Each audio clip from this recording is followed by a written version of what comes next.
I head outside and walk over to Damien's house. I slip the letter into the slot in his door and go back home. Mission accomplished? Now we play the waiting game. What the heck is this? Oh, the movie. Oh, okay.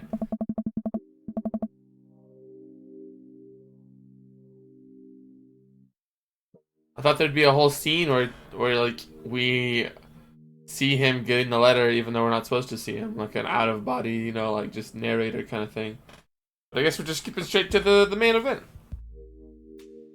The night finally rolls around where I'm supposed to meet with Damien. The next day, he had left another beautifully crafted letter thanking me for mine and agreeing to the evening. Amanda helps me pick out a nice outfit, and I show up in the theater a little bit early. It's a chilly night, and the theater is kind of crowded, but it's still nice. How do you do? I jump at the sound of his voice and turn around to see Damien right behind me. What's with the thunder? What the heck?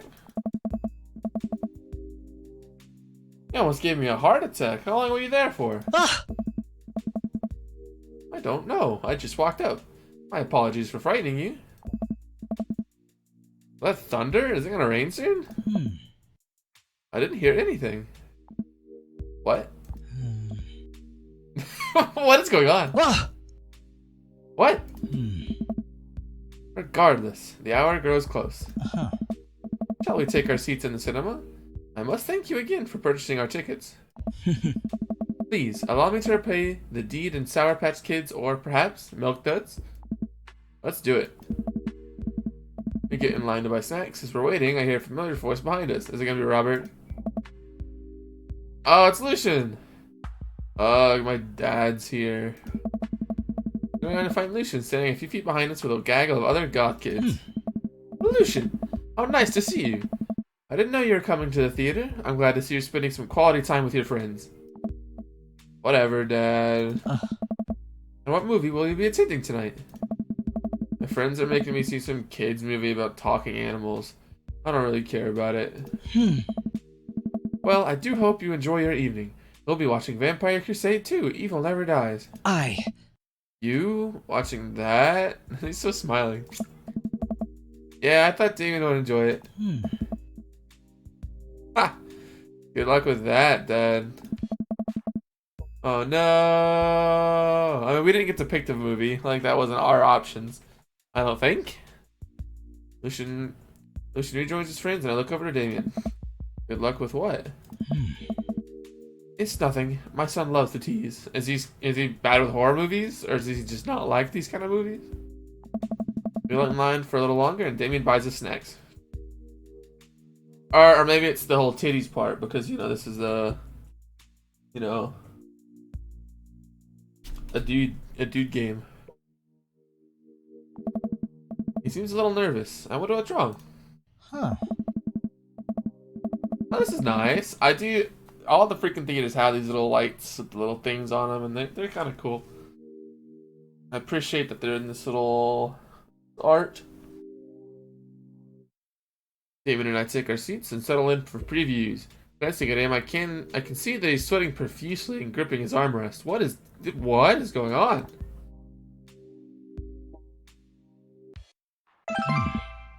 Everything is perfectly fine. I'm so excited for this film. I'm a devoted patron of the arts, especially the scary arts. The scarier the art, the better. Do you have a favorite horror movie? I, of course, have a favorite horror movie. Mine is Halloween Town. Terrifying. That is a good movie, but not exactly a horror. Oh, interesting. I don't seem to remember Halloween Town being that scary. I would have expected him to bring up some sort of strange foreign horror film that I never heard of. Damon's knuckles are turning white. It looks like he's about to rip their armrest off. Wait a second. Damon, are you afraid of horror movies? You must be joking. I love horror movies. Lights dim for the film. See that? I get it though. I really don't like horror movies. I'm not like that. I don't go freaking white and stuff, but I don't really prefer them. I just don't want to watch them. Plus, I just don't like bad things happening to people in movies and stuff. I just prefer good endings and all that. Like, usually, like, I've had to watch horror movies sometimes with friends whenever at, like, parties or something. And usually, I'll, like, look up the ending before, like, the movie's even over just to see if it's, like, good or not. Because, like, they make you like the characters. They make you want to, like, hope that they live and stuff. And they always end up killing them. But there are some ones, like, there's one I watch with friends that actually the main lady does live, and it's really cool. I did enjoy that one.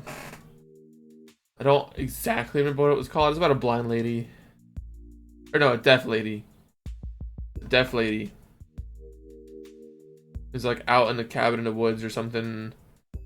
But she ends up beating the murderer.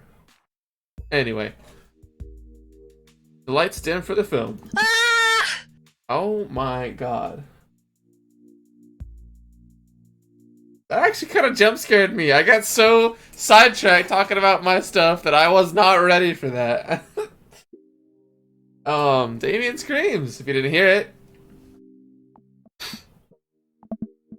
I apologize. I was thinking about something far scarier than this movie, which is not scary at all. They settle in as the film starts. I offer Damien some licorice, and he takes one. Take note of how much his hands are shaking. The title flashes across the screen in bloody letters. Vampire Crusade 2. Evil Never Dies. Huh. A pale man... A pale man with long silver hair, glittering red eyes, and well-oiled abs sits up in a coffin. Romulus Badblood. Let's go. Awaken my coven. Two more vampires slide the tops off their stone coffins onto the floor. Brother, is it time? Demetrius Morphant. Carmela von Ruden. Yes, my husband, but also mortal enemy. It is time. Bruh. They look at each other and then to the camera. For the Vampire Crusade! This rules. Trio of vampires flies off into the night as foreboding organ music plays in the distance. I somehow get lost in the movie. As dumb as it sounded, it's actually a pretty fun flick. We get to a tense moment of the movie where Romulus Trueblood sits at a truce meeting with the general of the human army, whose wife, Romulus, has fallen in love with, of course. Romulus, it is good to finally meet you. General, I agree. It's good to finally blood you. Romulus leaps out and slashes the general's throat. Blood splatters over everything, including the camera. Damien screams again, reflexively grasping my hand. I immediately blush, forgetting about any vampires or blood or vampiric blood. Oh, I'm terribly sorry. Damien retracts his hand and places it back in his lap. I was writing a novel in my head about blood magic, and I got to an extremely scary section. Damien goes back to quietly stressing out over the movie. It's kind of cute that he won't admit that he's afraid of it. I wish he would hold my hand again. Maybe I could do something to try to make him feel more comfortable. I've got it. I'll do what all dads do best. Talk during the movie. Yeah, that's fair. That's fair.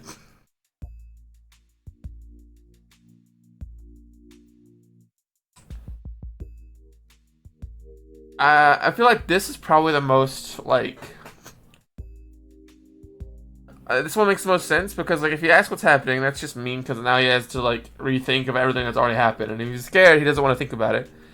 This is just not a good time for a dad joke, to be honest. I mean, like, it's kind of an okay... Like, it's... Like, I don't know. And this actually is not too bad because it kind of gets it away from the movie. But I think I like this one because... This is probably what I do. Because it tries to... Like, it reminds the person that, hey, this is a movie. It's fiction. It's just something you're watching. And if it like takes any kind of realism out of it, it kind of breaks the immersion a little bit, right? So it makes it less scary. So like, I don't know. I think in the long run, this is the best option because it helps to lessen the movie while this tries to distract from it. And there's a very good chance like they really can't take their minds off it if they're still watching it, right? So I'm gonna go with this one. Notice how the guard fired 7 bullets, but his gun only holds 6 bullets? Yes, that is absolutely unforgivable from a filmmaking standpoint. It's almost unwatchable. Funny how it's so much easier to point out tiny mistakes in the work of others than it is to actually go create your own thing, huh? Hey, look, that's an anachronism. This movie goes by relatively smoothly, with only a few whimpers from Damien. Maybe he would have liked the romantic comedy better. Probably! We get to the final scene of the movie where Romulus Bad Blood and the General's wife embrace each other in his crypt. It appears that the true vampire crusade was the vampire crusade in our hearts, our cold, unbeating hearts.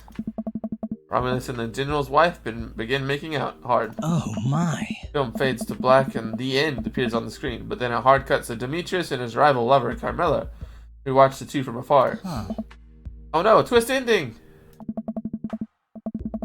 Our bloodline has been pure for 1,000 years. Romulus has betrayed us by loving a human woman. It will only be a short time before the next Vampire Crusade 3. Evil must die again. More thunder, more ominous organs. The movie fades out again, and a bloody question mark now accompanies the end.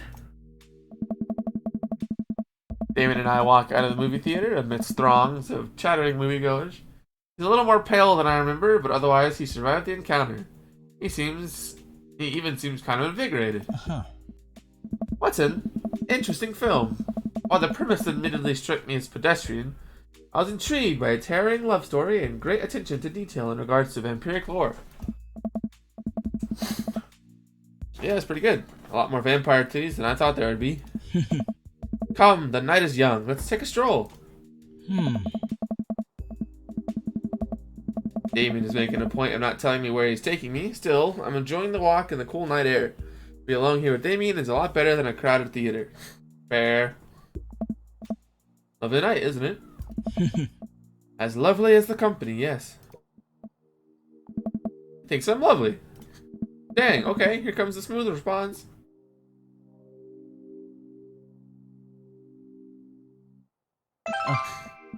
No problem. Question. We both stand there feeling a little awkward. I share one smooth operator. Are you getting a little hungry? We could maybe stop off and grab something to eat. Worry not, my friend. I have a plan. We turn the corner and are greeted by the gates of a cemetery? What? Are we going in there? Oh. A little bit of Victorian flavor, and trust me. Cemetery.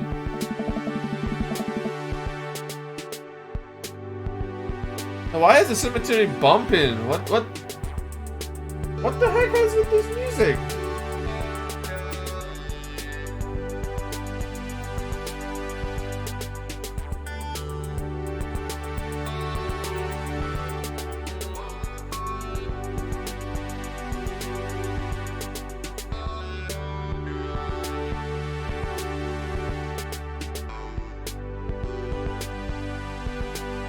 Sorry, I'm listening to the music and it's reminding me of a band that is very close to the game Grumps, people who made this game. It's called TWIP, which stands for Tupperware Remix Party. And I'm trying to decide for myself if they actually are made this little riff here and you could say vocals, but that's not really what they are. But I just. If it's true, that's cool, but I feel like I don't know if they'd really do that for just a dating sim game. I don't know. I'll have to, whenever the credits roll back around, I need to pay attention. But this is pretty loud and neat for a cemetery. Anyway, I'm a bit nervous, but Damien hasn't led me wrong yet. Follow his lead as we walk into the cemetery. Statues of angels stare down at us as we follow a path through the faded tombstones. Crest a small hill, we get to a beautiful view of the city. The night lights sparkle around us. Gotta hand it to him. For being in a cemetery, this is strangely romantic. Meet the King in Graveyard is an old Victorian tradition. An appropriate finish to an evening after a vampire movie, wouldn't you say? With a flourish, Damien produces a blanket and a picnic basket. Wait, where are you hiding that? Under my cloak? Oh, right. Damon unfolds the blanket, and we both sit down, gazing out at the city lights. He produces a bottle of red wine and a fine selection of cheeses. In the Victorian era, there were no public art galleries, parks, or botanical gardens to speak of. Once rural, I hate that word, I can never say it right. Once rural graveyards became a more popular alternative to church burials. They became the only place that people could see beautiful plant life and fine sculptures. That makes sense. This is pretty nice. I have a question though. How are you so okay with being in a graveyard, but you had trouble handling a scary movie? Oh my. I wasn't. Besides deeply. Okay, yes, I was extremely scared by that movie. I was not writing a book about blood magic in my head. I've never been good at those. I just feel as if because of how I look and act, people expect me to love horror films, so I must play the part. To be told, I don't know if I have the constitution for them at times. Hey man, I'm so sorry. If I had known, I would have suggested another movie. Quite alright. I actually did find myself enjoying this one, thanks to your help. Graveyards, however, I think there's something rather beautiful about death. Cemeteries are traditionally built away from cities, away from the realm of the living. And it keeps us rather separated from it.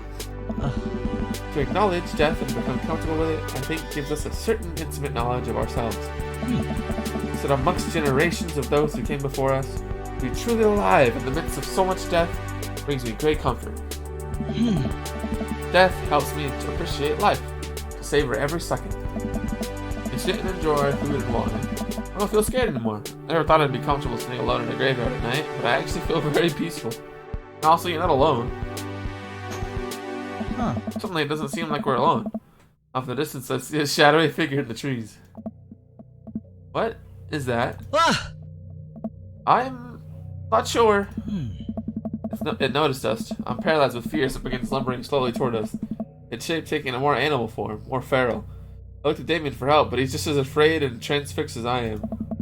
I want to scream, but it's stuck in my throat. The creature is getting closer, moving faster. Woof! It's a dog. Oh! It's a dog! It finally comes in. Oh my god, it's so ugly.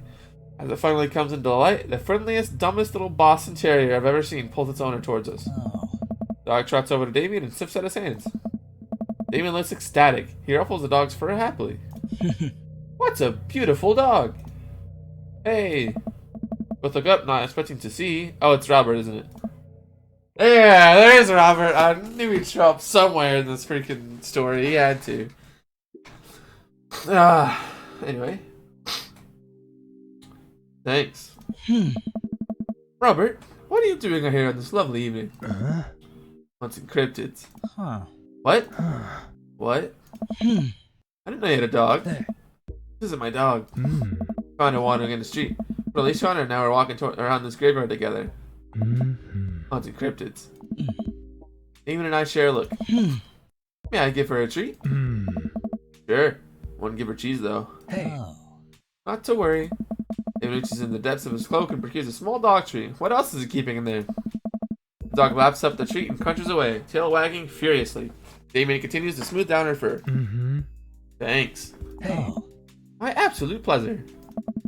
Damien shakes the dog's paw. Lovely to meet you, my friend. May our paths cross again.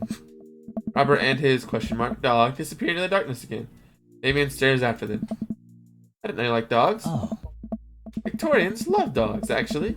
Most Victorian women of high fashion would always be accompanied by small dogs such as a terrier or a Maltese. I think big dogs are nice too. Yeah, man, dogs are cool. Yeah, okay, but I do believe we've had enough excitement for one night. Let's say we make our way home. Damien hops to his feet and extends a hand to help me up. I gladly take it, as my knees aren't what they used to be. He packs up his picnic basket and leads me out of the graveyard. As we begin to walk home, I take one last look at the cemetery. It really is beautiful. Like a proper gentleman, Damien walks me to my doorstep. Thank you ever so kindly for your company tonight. Damien, it was my pleasure. Aaron, if you'll allow me, it would be a great joy to offer you a token of my affection. Damien reaches into his cloak and pulls out a folded, monogrammed handkerchief. Presses it into my hand. Wow, thank you, Damien.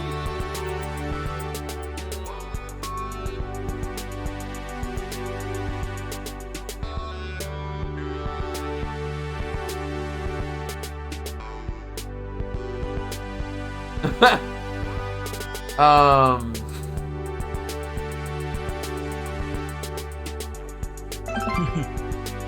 approve. Okay, sure. None of those are good options, but that's like the only one that doesn't make it dirty. Which I know that's the entire functionality of handkerchiefs. But if you have like a really nice embroidered handkerchief, like you don't want to mess it up, right? Like you want to keep it clean. You want to make it look nice. Which it's so backwards, but like it makes sense. So, if it shuffles his feet, I just want to say that it's rare to find someone like you, someone who's open to my eccentricities. It's nice to feel so accepted. Thank you. And he gives my hand a quick squeeze. And he blushes and hastily retracts his hand. I must take my leave. Good night. Before I can say anything else, he's gone. Huh. Unlock the door and step inside. What? Oh, got you. She's watching. Like a whirlwind, Amanda runs from the window and plops down on the couch, trying to look nonchalant. Hey, Dad, what's up? Were you watching me from the window? No, I was just, okay, yes, that was the movie. Lots of vampire titties. Told you. But as it turns out, Damien is scared. Wait, Amanda doesn't need to know that. I'll keep it between me and Damien. Scary cool. Yep, he's cool. He's so cool, it's scary. Nice save, her. You know that graveyards used to be a place to throw parties? I think I'm misremembering that. Yeah, you are. Wow, that's pretty pumped. Also, we saw a dog. Definitely thought it was a werewolf for a minute, though. How can you be so sure it wasn't a werewolf? How can you be so sure I'm not a werewolf? And how can I be so sure you're not a werewolf? My eyes narrow. I don't trust you. Nor I, you. Make a tense, wary eye contact for a second. Anyway, I'm calling it for the night. Don't stay up too late, will you? I'll try not to howl at the moon past midnight.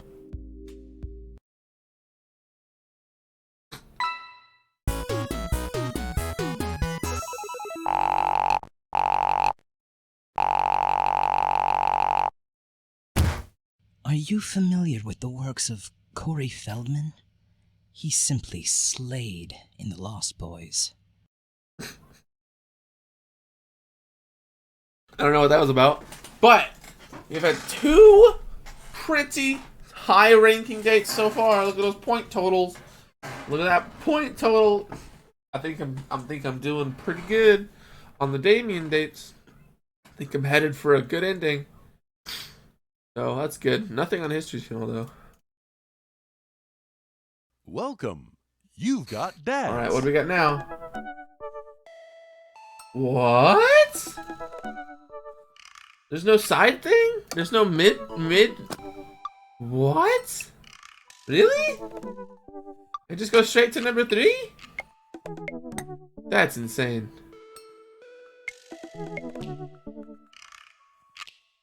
What? This can't be everything. Why is it all Craig?